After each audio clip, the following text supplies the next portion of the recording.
Hello students, आप सभी का स्वागत है हमारे YouTube channel bright future classes में।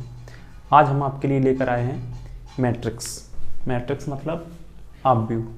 तो ये अपना एनसीईआरटी बुक का तीसरा चैप्टर है, जिसमें हमें ऑब्व्यू के बारे में पढ़ना है। आज की क्लास में हम ऑब्व्यू को समझेंगे और इसके बारे में थोड़े बहुत क्वेश्चन भी करेंगे और एग्जाम्पल वगैरह करके हम समझाएंगे। तो आज की वीडियो हम शुरू करते हैं, और शुरू करने से पहले अपने दोस्तों को, फ्रेंड के लिए आप वीडियो शेयर कर दीजिए, और सब्सक्राइब नहीं किया हो अभी तक तो सब्सक्राइब कीजिए और लाइक कीजिए। देखें, इसमें हम शुरू करते हैं। यहाँ पे हमने लिखा ऑब्व्यू। तो ऑब्व्यू का मतलब होता है, ऑब्व्यू की परिभाषा किस प्रकार दी जाती है? संख्याओं हो या फलन हो, इनका एक आयताकार क्रम विन्यास ऑब्व्यू कहलाता है। संख्याएं मतलब 1 2 3 4 5 ABCD कुछ भी हो, और यहाँ पे फलन का मतलब है x के रूप में कोई द्विघात समीकरण हो, एक घात समीकरण हो, कोई भी समीकरण हो, वो फलन होता है का एक आयताकार क्रम विन्यास, एक आयताकार के रूप में उसको भर दिया जाए तो वो हमारा ऑब्व्यू कहलाता है। देख कैसे ऑब्व्यू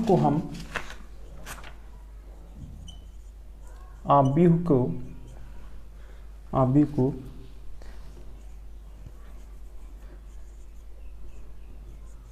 अंग्रेजी वर्णमाला के बड़े अक्षरों से प्रदर्शित करते हैं।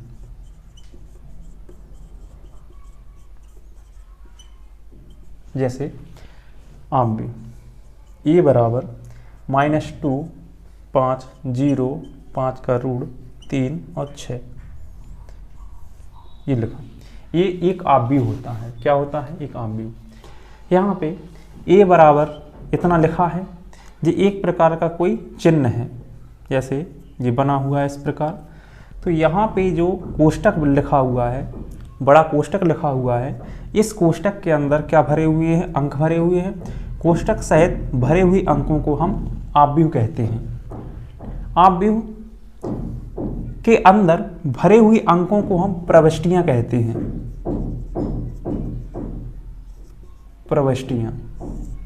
प्रविष्टियां का मतलब जो इसके अंदर स्थित हैं अंक, वो प्रविष्टियां कहलाती हैं। और ये हमारा पूरा एक ऑब्व्यू कहलाता है। और ऑब्व्यू को प्रदर्शित करने के लिए हम अंग्रेजी वर्णमाला के बड़े अक्षरों का प्रयोग करते हैं। जैसे ए बराबर लिख देते हैं, बी बराबर लिख दिया, सी बराबर लिख दिया, तो इसके बराबर में हम ऑब्व्यू को लिख देते हैं। तो ऑब्व्यू को प्रदर्शित करने के लिए हम अंग्रेजी वर्णमाला के कैपिटल अक्षरों का प्रयोग करते हैं। अब यहाँ पे प्रविष्टियाँ क्या होती हैं? जैसे मान लिया कि एक जी ऑब्व्यू बनाएंगे, यहाँ पे हमने लिख दिया 1 2 3 4 5 6 7 8 और 9, इस प्रकार लिखा। तो इसके अंदर जो अंक भरे हुए हैं, इनको हम प्रविष्टियाँ कहते हैं। क्या बोलते हैं? प्रविष्टियाँ। इन अंकों की जगह कुछ भी हो सकता है। इन अंक की जगह माइनस में भी हो सकते हैं, ऋणात्मक चिन्ह के साथ भी अंकों को भर सकते हैं हम। ये शून्य भी हो सकता है, और इसके अंदर x भी हो सकता है, y भी हो सकता है, z हो सकता है, ABCD कुछ भी अंक हो सकते हैं। जो हमारे क्या कहलाते हैं? जो x y z में अंक भरे होते हैं, उनको हम बोलते हैं फलन के रूप में फंक्शन बोलते हैं उनको। क्या बोलते हैं हम? फंक्शन। तो यहाँ पे ऑब्व्यू ये याद रखना है आपके लिए कि सी, जैसे हमने मान लिया कोई सी ऑब्व्यू है, यहाँ पे हमने ये ऑब्व्यू का चिन्ह बना दिया, और एक प्रविष्टियाँ, जैसे हमने 2x लगा दिया, यहाँ पे 3y कर दिया, यहाँ पे माइनस का z कर दिया, यहाँ पे हमने 0 कर दिया। तो ये भी क्या है? अपनी प्रविष्टियाँ हैं। क्या है? प्रविष्टि।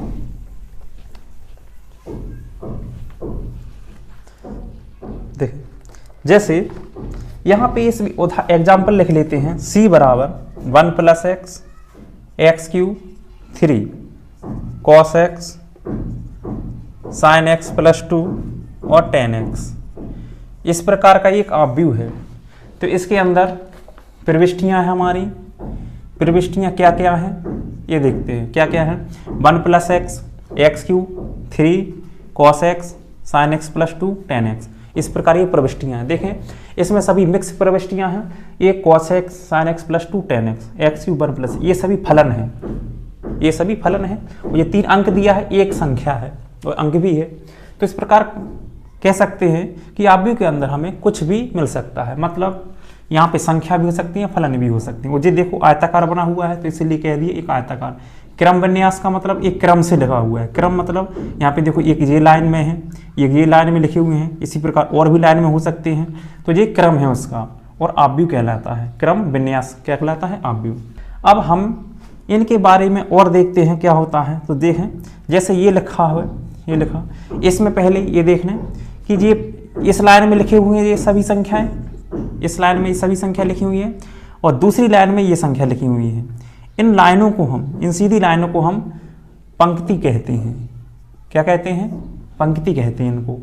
ठीक है, ये भी हमारी एक पंक्ति है, पंक्ति। सीधी या क्षैतिज लाइनों को, क्षैतिज वाली लाइनों को हम क्या बोलते हैं? पंक्ति बोलते हैं और इनको रो बोलते हैं, रो। इनको क्या बोलते हैं? रो, पंक्ति।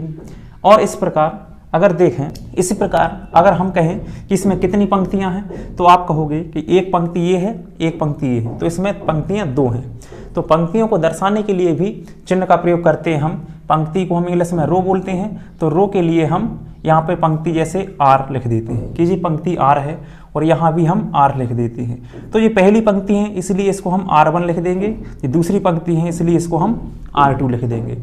तो दूसरी पंक्ति के लिए हम R2 चिन्ह का प्रयोग करेंगे। इसी प्रकार और तीसरी पंक्ति होती तो उसके लिए हम R3 का प्रयोग करते, चौथी पंक्ति होगी R4 का प्रयोग करते। इस प्रकार पंक्तियों के नाम दे दिए जाते हैं कि कौन सी पंक्ति कहाँ है।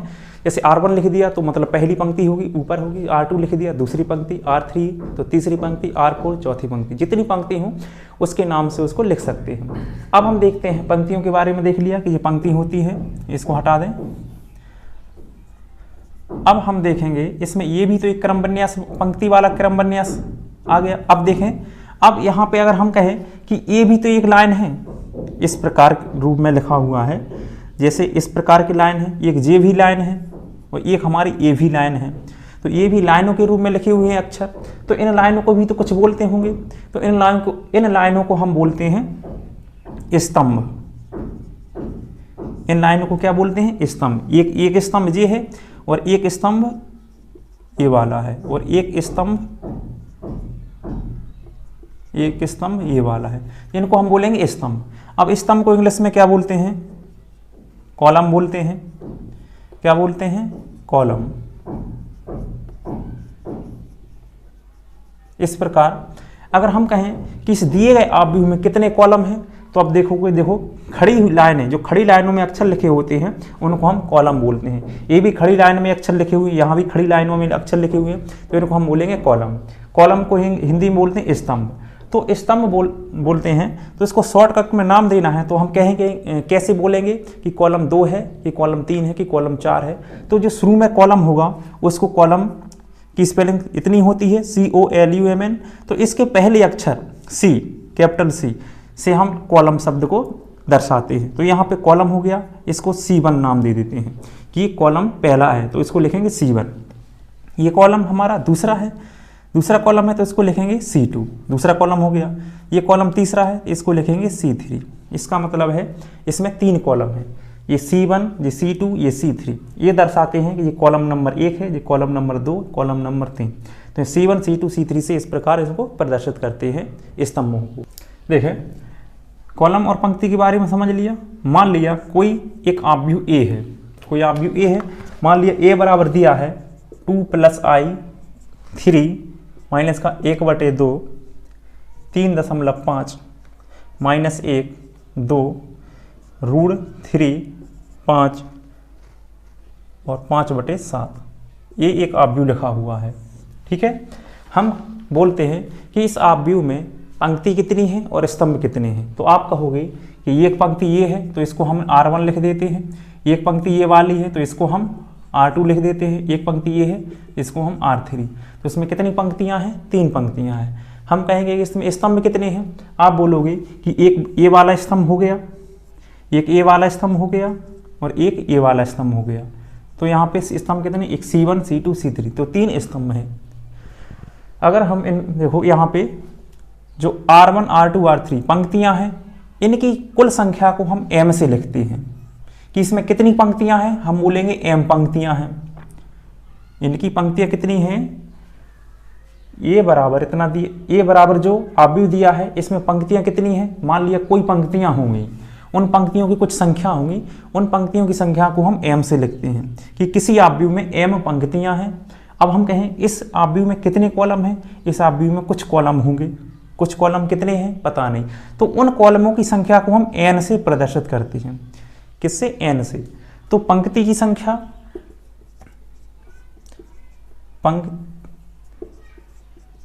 पंक्तियों की संख्या को हम m से लिखते हैं और स्तंभ की संख्या को, स्तंभों की संख्या को हम n से लिखते हैं। पंक्तियों की संख्या m और स्तंभों की संख्या n से लिखते हैं। तो ये हम m क्रॉस n लिख देते हैं। अगर हम पंक्तियों की संख्या m है, स्तंभों की संख्या n है, तो हम कहें कि इसके अंदर प्रविष्टि कितनी है, प्रविष्टि, तो इन दोनों का गुणा करा दीजिए, गुणा कराएंगे तो इसके अंदर प्रविष्टियों की संख्या आ जाएगी। और अगर हम m इंटू n का गुणा ना कराकर ऐसा ही लिख दें तो ये अवयव की कोटि आ जाएगी, अवयव की कोटि, इसको बोलते हैं अवयव की कोटि या मैट्रिक्स ऑफ ऑर्डर, ये अवयव की कोटि कहलाती है। ठीक है, क्या कहलाती है, m इंटू n के रूप में।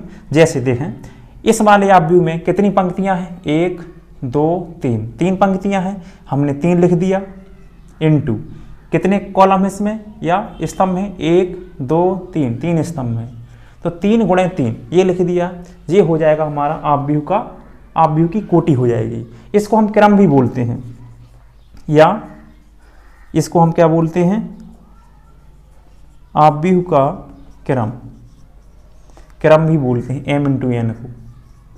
तो यहाँ पे m इंटू n को क्रम 3/3, तो हम कहेंगे कि जो अवयव बना हुआ है यहाँ पे 3/3 का अवयव है, इसका मतलब ये हुआ है। तो इस प्रकार इसको समझ लिया है। अब आगे इसमें और समझते हैं। हमने समझ लिया कि अवयव में पंक्ति क्या होती हैं और स्तंभ क्या होते हैं, और अवयव का क्रम क्या होता है। अवयव का क्रम या कोटि एक ही बात है। तो क्रम या कोटि को ज्ञात करने के लिए क्या करेंगे हम, उसमें सबसे पहले पंक्तियों की संख्या इंटू में लिखेंगे स्तंभों की संख्या, पंक्तियों की संख्या इंटू स्तंभों की संख्या, ये उसका क्रम कहलाता है। इसको हम m/n बोलते हैं कि m/n का एक अवयव है। क्रम, अवयव की कोटि या अवयव का क्रम समझ लिया। इसके आगे चलते हैं, अब समझते हैं हम अवयव क्या होते हैं। मान लिया ये कोई अवयव है, इसके अंदर कुछ अक्षर भरे हुए हैं, A B C D E F और यहाँ पे G H I, इस प्रकार अक्षर भरे हुए हैं, इनको हम प्रविष्टि बोलते हैं। क्या बोलते हैं, प्रविष्टि। अब देखें इसके अंदर जो अक्षर भरे हुए हैं इनको हम अवयव बोलते हैं, अवयव। ठीक है, इनको अवयव बोलते हैं, या इनको हम तत्व बोलते हैं। क्या बोलते हैं, तत्व। और अवयव को हम इंग्लिश में एलिमेंट भी बोलते हैं, एलिमेंट। जो अवयव के अंदर अक्षर भरे हुए हैं या अंक भरे हुए हैं या फलन भरे हुए हैं उनको हम अवयव बोलेंगे या तत्व बोलेंगे या एलिमेंट बोलेंगे या प्रविष्टियां बोलेंगे, इसको ये बोलते हैं। और किसी अवयव को किस अक्षर से प्रदर्शित करते हैं, तो अवयव के अंदर कोई भी अंक लिखा हुआ है या कोई भी अवयव है, उस अवयव को हम प्रदर्शित करते हैं ए, यहाँ पे उसको प्रदर्शित करते हैं हम अंग्रेजी वर्णमाला के स्मॉल अक्षर से। स्मॉल मतलब छोटे अक्षर से प्रदर्शित करते हैं। जैसे ए बराबर इतना अवयव दिया है, अब इस अवयव के अंदर अवयव कोई बताना है हमें, तो अवयव को बताएंगे स्मॉल ए और आई जे, स्मॉल ए आई जे, ये बताएंगे हम उसके अवयव को, अवयव, या इसको बोलते हैं तत्व। क्या बोलते हैं हम, तत्व, तत्व या अवयव या एलिमेंट, ए आई जे। ठीक है, या कहीं कहीं ए आई जे की जगह बी आई जे भी लिख सकते हैं या सी आई जे भी लिख सकते हैं, मगर यहाँ पे जो अक्षर है वो अंग्रेजी वर्णमाला के स्मॉल अक्षर ही होंगे, कैपिटल नहीं होंगे। कैपिटल अक्षरों से अवयव को ही प्रदर्शित किया जाता है सीधा, और अवयव के अंदर जो अक्षर भरे होते हैं, जो संख्या भरी होती हैं, उनको हम अवयव बोलते हैं। और उन अवयवों को हम अंग्रेजी वर्णमाला के छोटे अक्षरों से प्रदर्शित करते हैं। यहाँ आई जे, अब समझते हैं हम आई जे के बारे में, क्या ये आई जे क्या होते हैं। तो आई जे यहाँ लिखेंगे, जहाँ आई का मतलब क्या है, आई का मतलब है जहाँ आई का मतलब जहाँ पर आई पंक्ति की संख्या को दर्शाता है, पंक्ति की संख्या है। आई क्या है, जहां आई पंक्ति की संख्या है और जे स्तंभ की संख्या है। जे क्या है, स्तंभ की संख्या है। आई पंक्ति संख्या और जे स्तंभ की संख्या। इसमें यह नहीं कहा गया है कि आई पंक्तियों की संख्या है और जे स्तंभों की संख्या है, ये नहीं कहा गया है। सिर्फ ये वही रहेगा, आई पंक्ति की संख्या रहेगी, पहली पंक्ति है या दूसरी पंक्ति या तीसरी पंक्ति या चौथी पंक्ति, इस प्रकार। जे स्तंभ की संख्या बताएगा कि कौन सा स्तंभ, मतलब पहला स्तंभ कि दूसरा स्तंभ कि तीसरा स्तंभ या चौथा स्तंभ, ये बताएगा। ये नहीं बताएगा कि कितने स्तंभ, स्तंभों की संख्या नहीं बताएगा, सिर्फ स्तंभ की संख्या बताएगा। आई पंक्ति की संख्या का मतलब, जैसे ये लिखा है, ये पहली पंक्ति है, ये दूसरी पंक्ति, तीसरी पंक्ति, तो आई बराबर सीधा सीधा होगा 2 आ गया। इसका मतलब हो जाएगा दूसरी पंक्ति में कोई अवयव स्थित है। जे, जैसे जे लिखा, स्तंभ की संख्या बताएगा। स्तंभ कितने हैं इसमें, एक C1 ये वाला है, एक C2, एक C3, 3 स्तंभ हैं। और पंक्ति कितनी है, एक R1, R2 और R3, 3 पंक्ति 3 स्तंभ हैं। अब हमें कोई अवयव देखना है कि कोई अवयव की पंक्ति कितनी है और स्तंभ कितना है। तो मान लिया हमने उठाया इस डी को, इस डी लिया, डी देखें कहाँ है, ये पहली पंक्ति हो गई है, ये दूसरी पंक्ति, तो डी कहाँ पर है, दूसरी पंक्ति में, तो आई का मान 2, आई बराबर 2, मतलब दूसरी पंक्ति में। और हम कहें कि डी का स्तंभ कौन सा है, डी का स्तंभ क्या है, जे बराबर 1, तो डी का स्तंभ क्या है, 1, मतलब पहला स्तंभ में स्थित है। तो हम इस अवयव को, जो डी लिखा है, इस अवयव को कैसे लिखेंगे, अवयव को हम प्रदर्शित करते हैं ए आई जे से, ठीक है, इसको हटा देते हैं ए आई जे। तो यहाँ पे हम सीधा सीधा कि इसका जो डी संख्या है या डी अवयव है, इसकी स्थिति क्या हो जाएगी, इस अवयव में इसकी स्थिति हो जाएगी ए आई जे बराबर ए आई का मतलब क्या हो जाएगा, आई का मतलब हो जाएगा कि दूसरी पंक्ति, जे का मतलब हो जाएगा पहला स्तंभ, A21, इसको हम पढ़ेंगे A21, A21 बराबर कितना दिया, B, इसमें B नहीं D है, इसमें D, तो A21 को D पढ़ेंगे। इसके आगे देखते हैं। अब हम अवयवों की स्थिति देखेंगे। अवयव लिखा है 30, 25, 12, 31, 27, 26, इस प्रकार कोई अवयव लिखा है, ए बराबर लिखा है। तो उसमें बताना है, क्वेश्चन हम करते हैं, बताना है इसमें पंक्ति कितनी है, पंक्तियों की संख्या बताइए, स्तंभों की संख्या बताइए,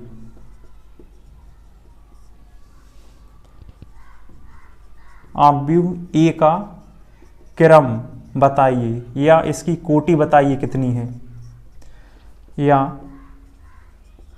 अवयव ए में अवयवों की संख्या कितनी होगी। तो ये सभी क्वेश्चन हैं। तो देखें, इसमें पंक्ति जो क्षैतिज लाइनें होती हैं, एक लाइन है, ये हमारी दूसरी लाइन है, ये हमारी तीसरी लाइन है। तो 1, 2, 3, तो पंक्तियों संख्या को हम m से प्रदर्शित करते हैं, m बराबर 3 दिया है। इस प्रकार स्तंभों की संख्या, स्तंभ एक हमारा ये स्तंभ है C1 और एक हमारा ए स्तंभ है C2। तो स्तंभों की संख्या को हम n से प्रदर्शित करते हैं, तो n बराबर आ गया 2। अब हम कहें अवयव ए का क्रम या कोटि कितनी है, अवयव ए का क्रम को हम लिखते हैं m/n या m क्रॉस n। तो m का मान कितना है 3 और n का मान 2 रख दिया। तो अवयव ए का क्रम या कोटि कितनी आएगी, 3/2 का है। अब यहाँ पे अवयव ए में अवयवों की संख्या बताइए, अवयवों की संख्या यहाँ पे काउंट करना पड़ेगा, 1, 2, 3, 4, 5, 6 अवयव है। ऐसे लिख सकते हैं कि एक पंक्ति में 2 अवयव, दूसरी पंक्ति में 2 अवयव, तीसरी पंक्ति में 2 अवयव, और इस प्रकार कितनी पंक्ति हैं, 3, और 3 दूनी 6।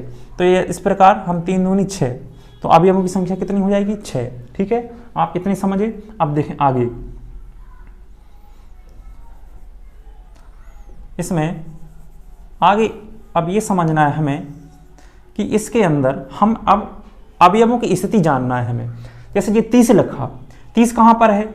30 है हमारा पहली पंक्ति में, मतलब आई बराबर पहली पंक्ति, और कॉलम कौन सा है? पहला कॉलम, जे बराबर पहला कॉलम।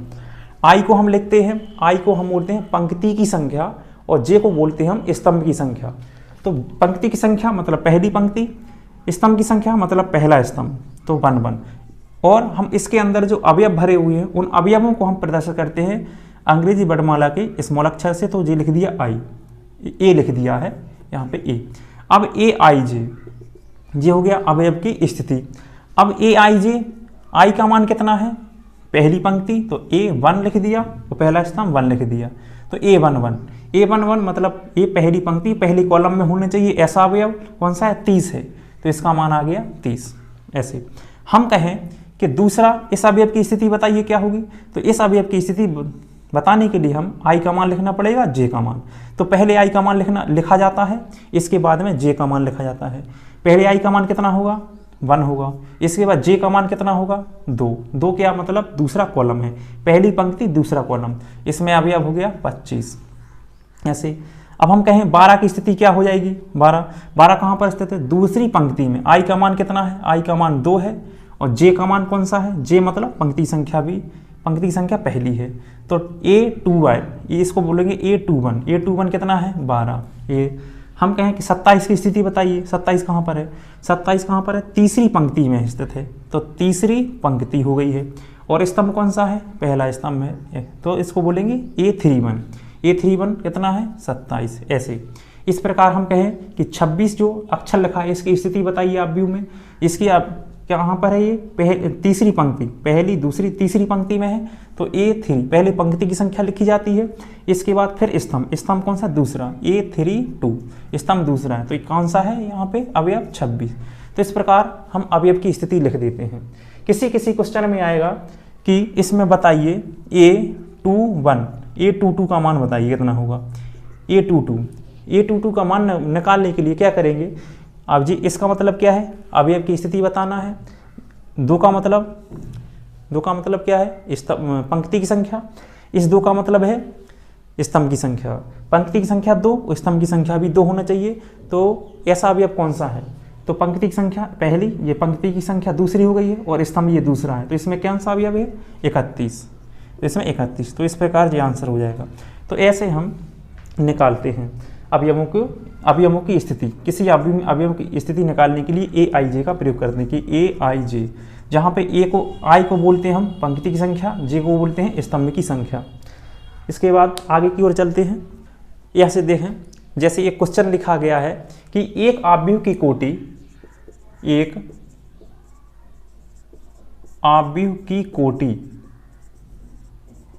8 है, तो इसके संभव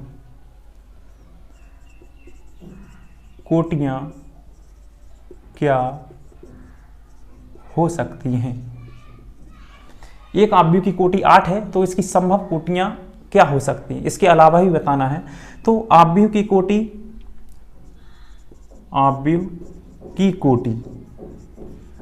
कोटि के लिए क्या होता है? m क्रॉस n बराबर कितना दिया यहाँ पे? 8 दिया है, मतलब पंक्ति की संख्या स्तंभ की संख्या का जो गुणनफल है वो 8 दिया है। तो और क्या संभव कोटियां हो सकती हैं? तो देखो 8, यहाँ पे कोटि 8 ही होना चाहिए, या अवयव कितने दिए इसमें? 8। अगर हम m इंटू n का गुणा कर दें तो अवयव आ जाते हैं कि इसके अंदर किसी अवयव के अंदर कितने अवयव भरे हुए हैं। तो यहाँ पे कितने अवयव भरे हुए हैं? 8, क्योंकि इनमें गुणनफल दिया है, m इंटू n का गुणनफल दिया है 8, तो अवयव भी 8 भरे हुए हैं। अब ये संभव कोटियां बताना है। जैसे देखें 8 लिखा, इसका 8 का गुणनखंड m इंटू n में लिखो, इसको m इंटू n के रूप में लिखेंगे, तो इसको 1 इंटू 8 ऐसे भी लिखेंगे, इसको 2 इंटू 4 इस प्रकार भी लिखेंगे, 4 इंटू 2 इस प्रकार भी लिखेंगे, 8 इंटू 1 इस प्रकार भी लिखेंगे। तो इस प्रकार इसकी कोटियां किस प्रकार हो जाएंगी? 1 2 3 4, इस प्रकार की 4 संभव कोटियां हैं। इसको हम 4 तरीके से लिख सकते हैं। ठीक है, इसके आगे देखते हैं हम। इसमें लिखा है कि एक 3/2 आव्यूह, ये क्वेश्चन है एग्जाम्पल, एक 3/2 आव्यूह की रचना कीजिए, जिसका अवयव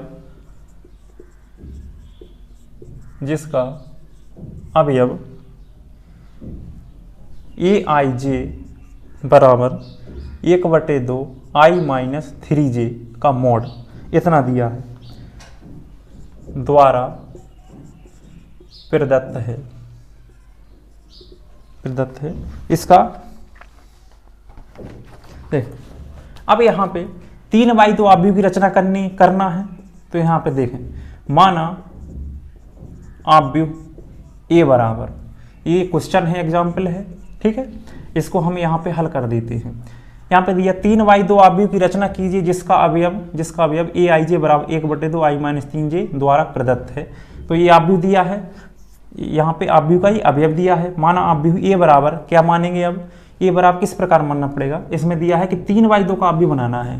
3 मतलब जी m का मान दिया और 2 मतलब जी n का मान दिया, क्रॉस लगा है।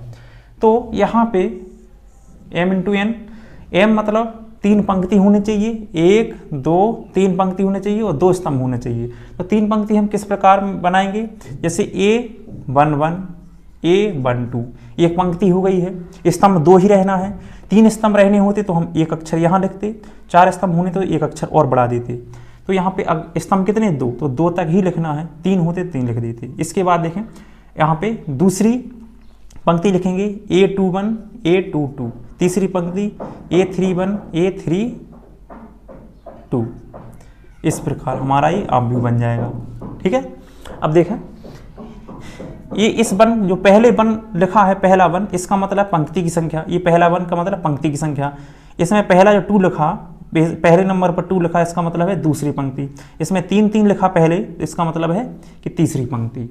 इसके बाद ये 1 लिखा, इसके बाद में 1, इसके बाद में 1, इसके बाद ये लिखा, इसका मतलब हो गया कि पहला स्तंभ है। इसके बाद 2 लिखा, 2 इसका मतलब है कि दूसरा स्तंभ है। इस प्रकार इसके मान होते हैं। देखें, ये माना आव्यूह, फिर 3/2 इस प्रकार आव्यूह बन जाएगा।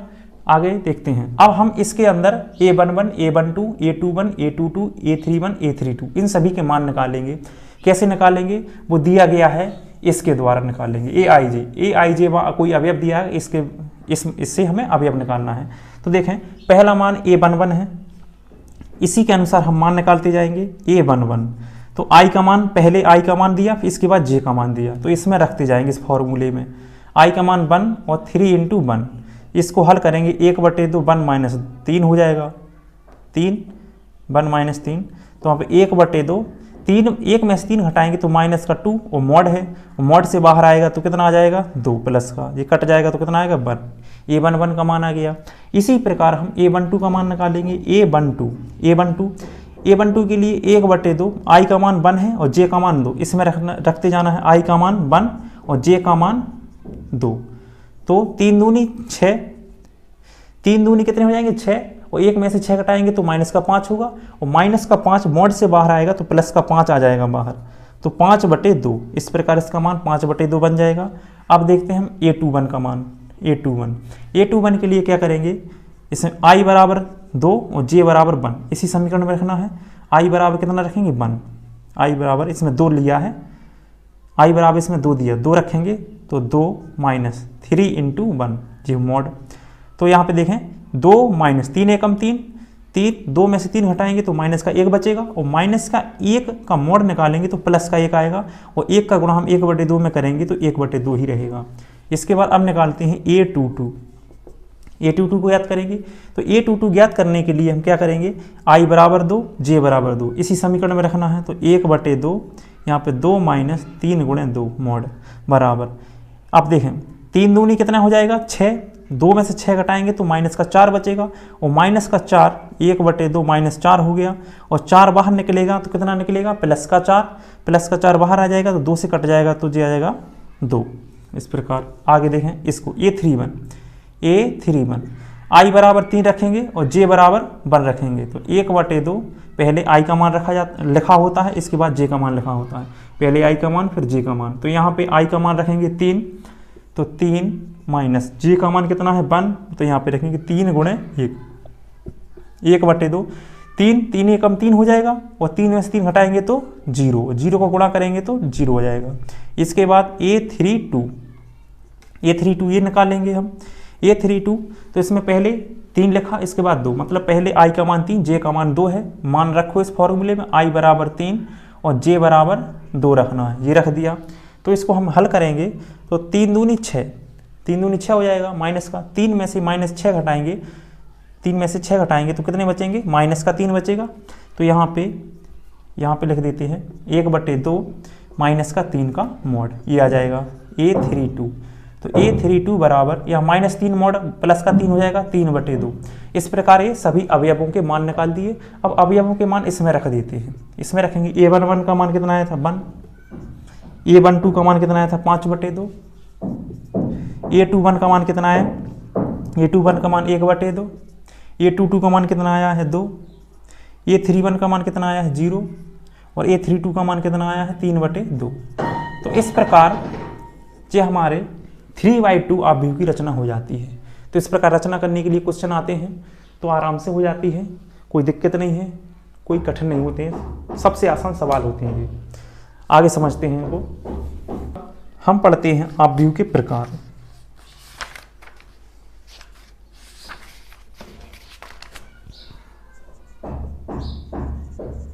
अवयव के प्रकार, ठीक है।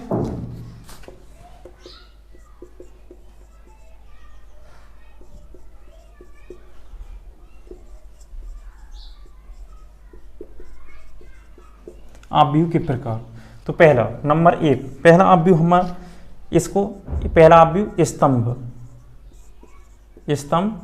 अवयव। स्तंभ अवयव देखें, स्तंभ अवयव इसको या बोलेंगे कॉलम मैट्रिक्स।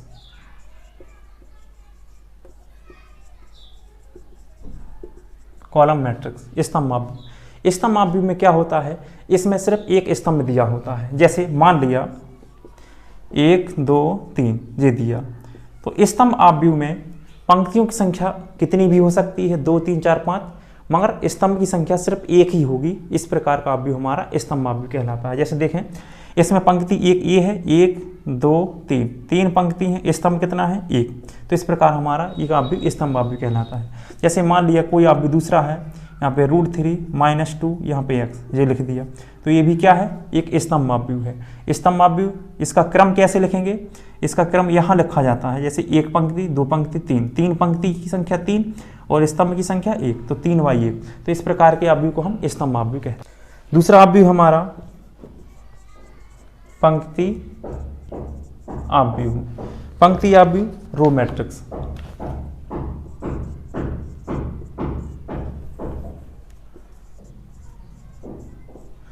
रो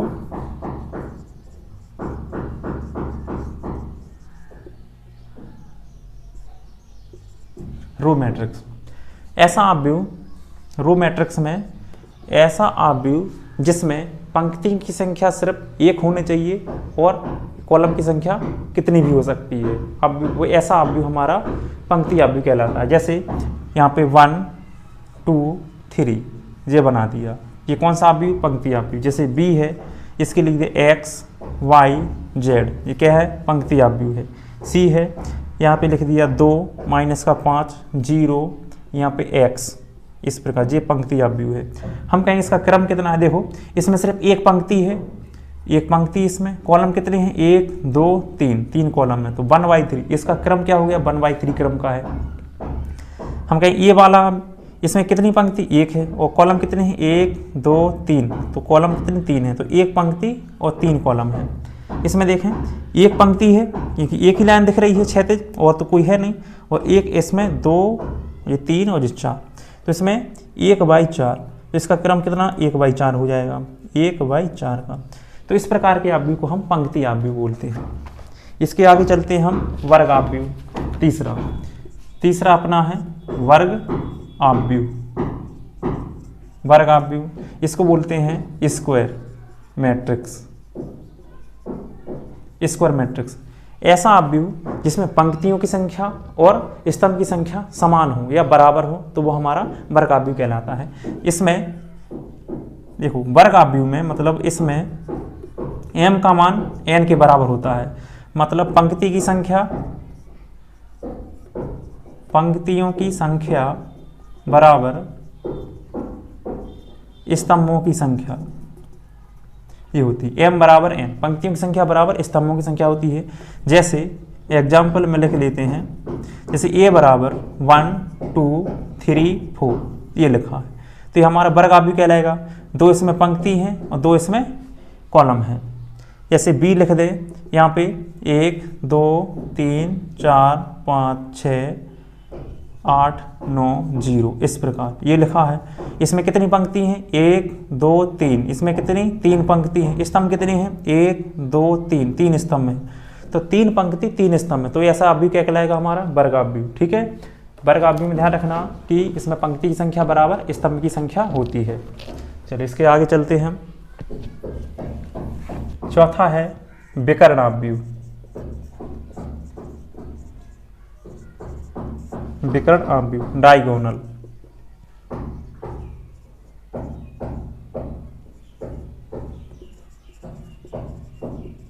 डायगोनल मैट्रिक्स। देखो विकर्ण, पहली बात जो विकर्ण आव्यूह होता है वो पहले एक प्रकार का वर्ग आव्यूह होता है। जैसे ये लिखा है कि 1 0 0 -2 इस प्रकार लिखा है, ये विकर्ण आव्यूह है। ठीक है, अब जैसे दूसरा आव्यूह लिखा है अपना 1 0 0 0 -5 0 0 0, यहाँ पे माइनस का या प्लस का 2 लिख दिया जाए ऐसे। तो ये पहले बात, 2 इसमें पंक्ति हैं और 2 इसमें कॉलम है, तो ये हमारा वर्ग आव्यूह है। ये भी देखो 3 पंक्ति 3 स्तंभ हैं, तो ये भी हमारा वर्ग आव्यूह है।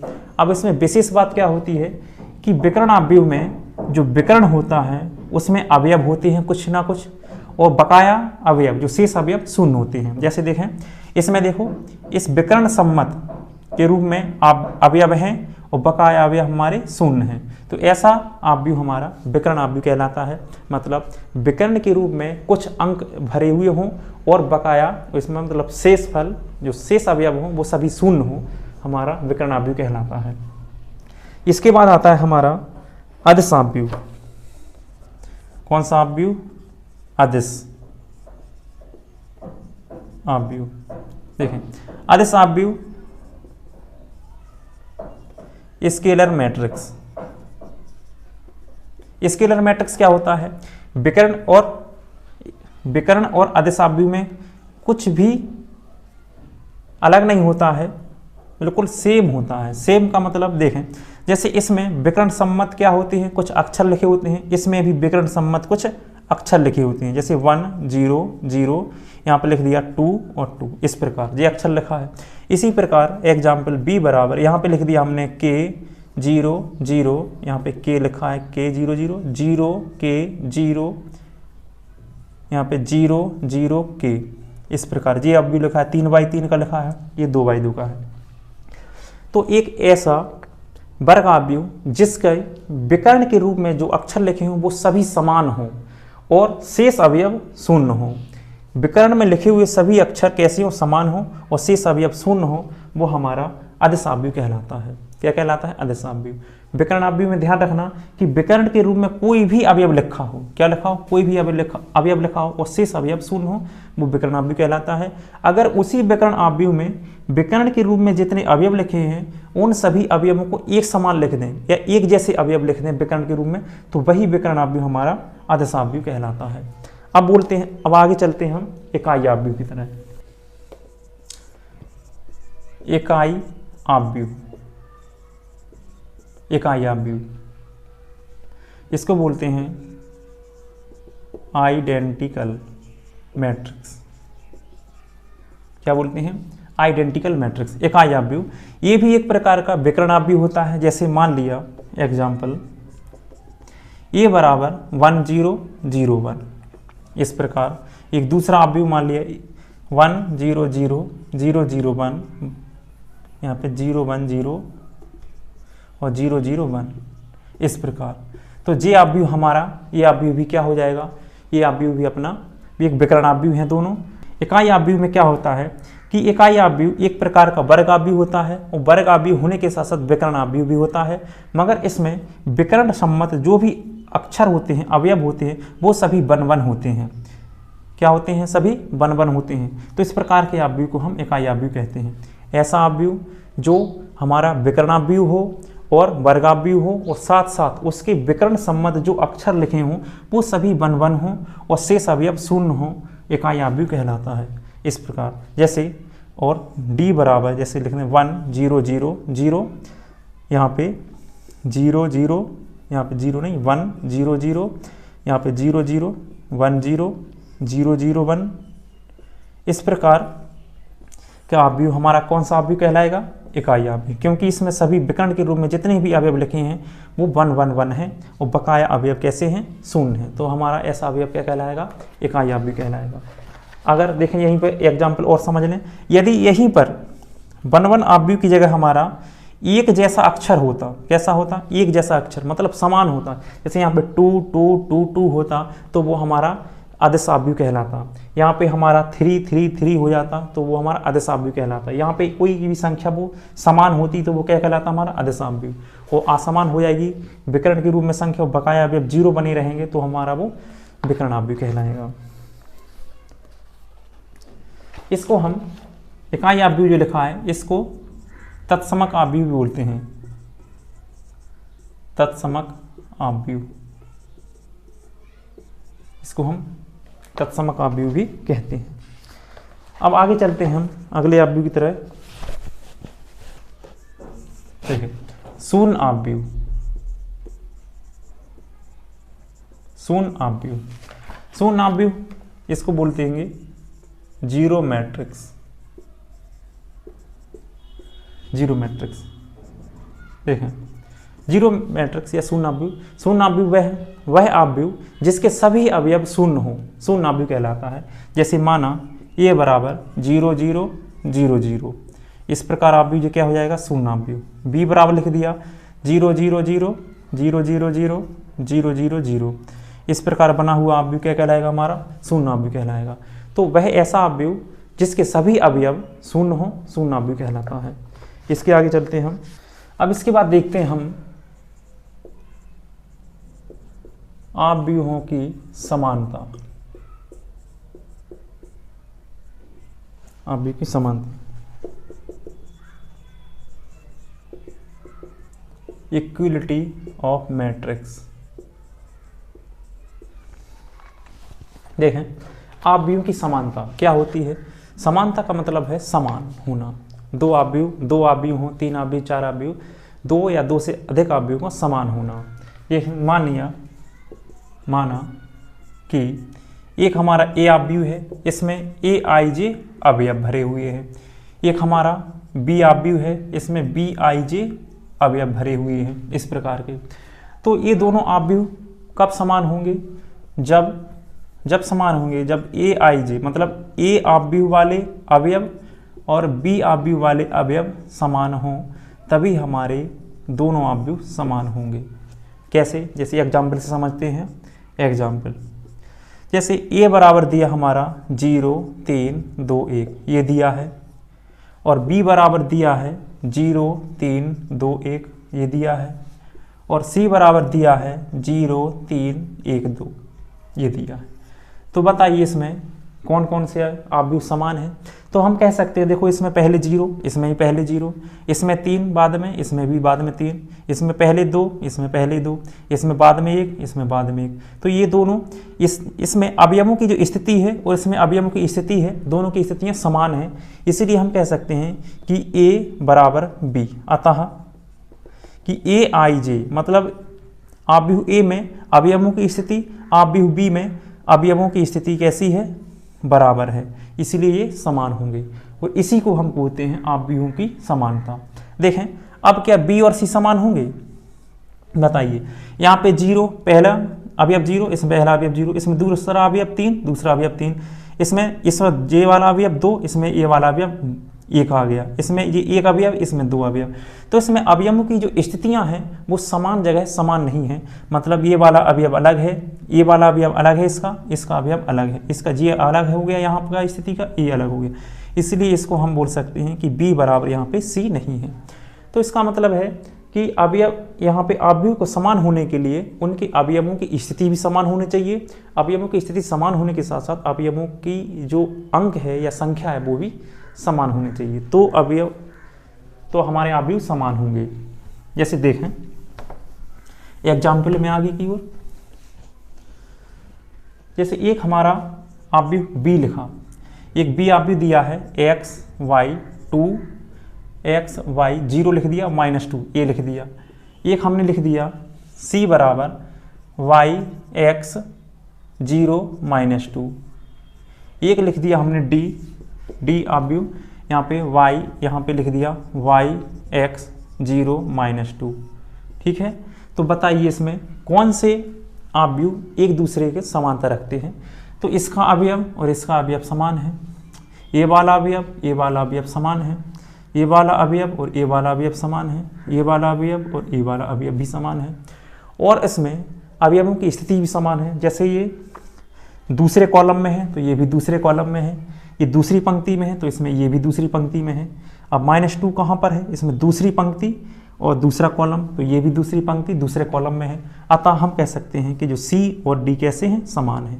जबकि इसमें देखें, इसमें x बाद में है, y पहले, इसमें x पहले y बाद में है, इसके D बराबर B नहीं है, तो ये हो जाएगी अवयव की समानता। ठीक है, इस प्रकार हम एक एग्जाम्पल और कर लेते हैं। जैसे देखें एक एग्जाम्पल है हमारा, ये लिखा है क्वेश्चन लिखा है कि यदि x y z a b और c, इस प्रकार यदि ये लिखा, यदि ये अवयव बराबर ये वाला अवयव माइनस का 1.50 2 √6 और 3 2 इतना है, इसके बराबर इतना है, तो x y z a b c क्या होंगे, ये बोला है। देखें उसमें क्वेश्चन में दिया है कि एक अवयव, ये वाला अवयव इस अवयव के बराबर है। जब ये दोनों अवयव बराबर हैं तो बताइए x y z और a b c के मान क्या होंगे। क्वेश्चन में दे दिया कि दोनों अवयव बराबर हैं। जब दोनों अवयव बराबर होंगे तो उनके अवयव भी क्या होंगे, बराबर होंगे, मतलब इसमें अवयव की स्थिति और इस अवयव में अवयव की स्थिति समान होगी। जैसे यहाँ पे देखें जी x अवयव है तो a 1 1 मतलब पहली पंक्ति पहले स्तंभ पर है, और इसमें ये अवयव पहली पंक्ति पहले स्तंभ पर है, तो हमारा 1.5 a 1 1 1.5 यहाँ हो जाएगा। तो यहाँ पे क्या x है 1.5, तो x बराबर हो जाएगा अपना माइनस का 1.5। इसी प्रकार y बराबर 0 हो जाएगा, y बराबर 0। z बराबर क्या आएगा हमारा, z बराबर 2 आ जाएगा।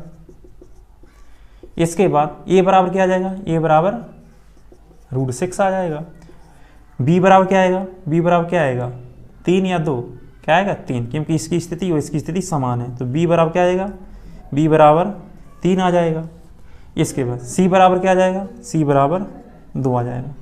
तो इस प्रकार को हम बोलते हैं अवयव की समानता। इससे कुछ क्वेश्चन मिलेंगे हमें हल करने के लिए, ठीक, तो समझे होंगे आप अवयव क्या होता है सरल तरीके से, बहुत ज़्यादा सरल है, ज़्यादा कठिन नहीं है। इसको दिमाग में आपको नहीं बैठाना है कि ये ज़्यादा कठिन है, बहुत ज़्यादा सरल है, सिर्फ समझ के पढ़ना है।